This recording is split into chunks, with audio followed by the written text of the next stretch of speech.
মিথ্যাবাদী বুড়ি, সেই দিনও বলেছিলি আমাকে নাতনি বাড়ি থেকে এসে মোটা তাজা হয়ে আমার পেটের খিদা মেটাবি। তা এখন আবার কোথায় যাচ্ছিস? সেই দিন তো তোকে রাস্তায় কোথাও পেলাম না। সেই দিন তো আমার নাতনি আমাকে লাউ গোর গোর বুড়ি যায় ঢের দূর এই বলে আমাকে সেইখান থেকে বিদায় করে দিয়েছিল। এখন আমি একে কি বলি? আরে ক্ষুধার্ত বাঘ, আমাকে খাওয়ার জন্য এত চটফট করছিস কেন? আর এইদিকে আমার নাতনিটা সারাদিন কেটে কেটে 10 মণ ওজন বাড়িয়ে ফেলেছে যে, এখন তাকে ডাক্তারের কাছে নিয়ে যেতে হবে। তাই এদিক দিয়ে আসলে তুই আবার আমার নাতনির দিকে নজর দিবি না তো? আমার নাতনিকে তোর মতো 10-5টা সিংহকে শেষ করতে পারবে না। এখন কি তুই আমাকে খাবি নাকি আমার নাতনিকে ডাক্তারের কাছে নিয়ে যেতে দিবি?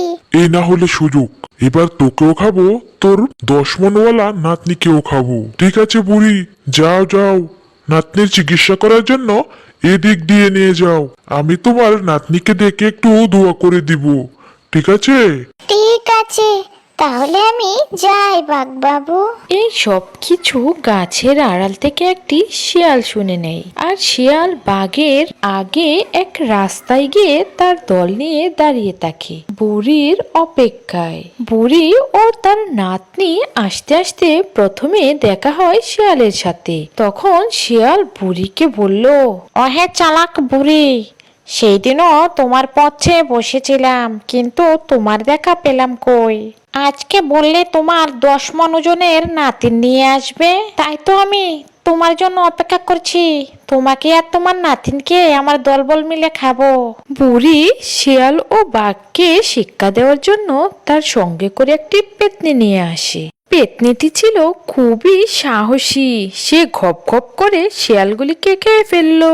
তারপর বুড়ি ও শাকচুন্নি আবার সেই বাঘের খুঁজে হাঁটতে লাগলো, কারণ এই বাঘের জন্য এক গ্রাম থেকে অন্য গ্রামে কেউ যেতে পারতো না।